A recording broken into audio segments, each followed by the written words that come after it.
Hello mga Barda up, mga Barda supporters, Barda lovers, and Barda defenders. At sa lahat ng mga talaga namang laging nakasubaybay sa mga updates po natin. Ayan, panibagong updates po tayo for today's video. Kung saan ay ito po, lilinawin natin ang ilan sa mga naglalabasang news.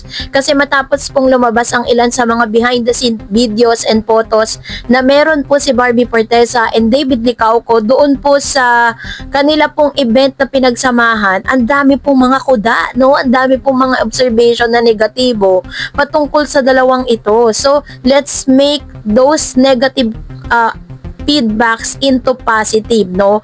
Iko-convert natin yan ngayon para at least good vibes lang po tayo pagdating po sa Barda. So, pero bago yan, syempre, kung hindi ka pa nakapag-like or if you haven't subscribed yet to my YouTube channel, please don't forget to like, share, and subscribe at hit mo na rin ang notification bell for more showbiz updates. Of course, bago tayo magpatuloy sa ating updates for today's video, nais kong pasalamatan po kayo always for watching and sa palagi po ninyo pag-abang sa mga updates po natin araw-araw patungkol kay Barbie Forteza and David Licauco. The more na mas marami po na talagang gusto silang siraan at paghiwalayin, tayo naman, ang ating pong hatid ay good vibes lang. Hindi para makipagtalo tayo, hindi para makipag-away tayo, hindi para tayo, kumbaga parang elect at mag-collect ng mga bashers, no? So this time, let's be positive for all the things, so God. So this time is magbasa tayo ng comment of the day po natin patungkol dun sa ating latest updates. So basahin natin tong comment ni Mr. Anthony Habihan. Lagi po kasi siyang nanonood at nagko-komento sa mga updates natin. Unahin natin siya. Sabi niya, yes po Miss Dareds, thank you sa update ng Barda. Inaabangan ko yung vlogger na makabarda. Kaya Pikwa, KJ and Alex at sa'yo Miss Dareds kasi always positive ang hatid mong news. Kaya talaga bang kami sa positive news. Abang lang daw sila sa positive news mo. Natuwa ako sa news mo kay Alex, at least maliwanag. Si Alex wala lang. I know Barbie only. David, alangan namang magsabi kay Alex, di na yun sasabihin ni David harap-harapan. Kundi si Barbie talaga yun. Sabay tingin kay Barbie. Na yung mata niya ay nakikiusap kay Barbie. Nakita niyo naman 'di ba yung videos na yon? At yan po yung makapagsasabi, kumbaga parang that video tells all. Kaso nga lang, syempre, dahil po may kanya-kanya silang mga project ngayon, may kanya-kanya ring mga parang interpretation dun po sa interview na yon. Yung binanggit ni Mr. David Licauco na siya. Diyos ko, ang layo naman, no? Si Miss Barbie Forteza ang kasama niya, tas iba yung tinutukoy niyang siya. Napaka-obvious naman na si Miss Barbie talaga yung sinasabi niya dun. So, salamat din Sir Anthony Habihan dahil nakakataba ng puso, no? Na talagang hindi po kayo nai-stress kapag po kayo nanonood ng ating mga updates. Kasi yun naman talaga yung purpose natin, to give you a positive and maging stress reliever po ninyo kaming mga vloggers na naghahatid sa inyo ng good news. At eto na, pag-usapan na natin ito kasi dahil po sa mga pangyayari na to, meron pong mga naglabas sa mga article dito po sa online news at ilang mga talagang pinagkakatiwala ang platform.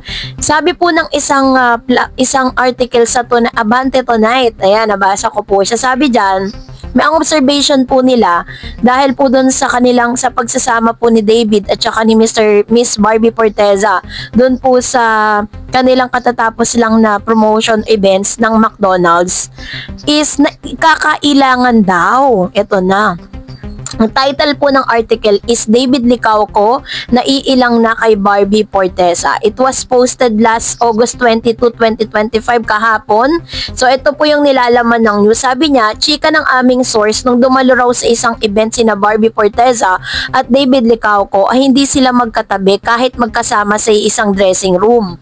At hindi rin daw nag-uusap ang magka-love team. True kaya ito? At kapag nagpapapicture raw sa dalawa ay hindi umaakbay si David kay Barbie unlike before. Pansin ng aming source, mukhang naiilang na si David kay Barbie. Well, posible nga sigurong naiilang na ang una sa huli. Napapabalita na kasi na naisulat na rin dito sa Abante Tonight na kumpirmadong may relasyon na sina Barbie at Jameson. So yun yun yung kanilang sinulat dito sa article. Actually, malabo na rin na nagpapakita pa sila ng sweetness sa isa't isa dahil wala namang maniniwala. Taken na kasi si Barbie. So yun yung paniniwala nito pong Abante Tonight na to nung naisulat niya po ito. Parang bumabase lang siya dun po sa mga nakita ng source na parang hindi nga raw magkatabi. May mga possibilities or kumbaga parang hindi natin alam kung ano po yung tema or kung ano po yung environment during that time. Alangan naman po na nagbibigay ng instruction sa kanila. Yung nasa loob po sila ng dressing room. May pinimake-upan doon, nag-aasikaso sa lahat, tapos silang dalawa maghaharutan sa loob. Tapos magtatawanan. Di ba parang seryosong bagay po yung ginagawa nila yon. And I think dressing room is not the right time or it's not the right place para po talagang magpakita sila ng mga kaharutan, yung mga di ba? Talagang lahat po ng mga ginagawa ngayon ni Barbie tsaka ni David Licauco is tinitake nila talaga masyadong personal ang atake dito kay David at kay Barbie Forteza. Sabihin na natin na hindi sila, sige, let's give them the benefit of the doubt na hindi sila magkatabi at hindi sila nag-uusap sa dressing room.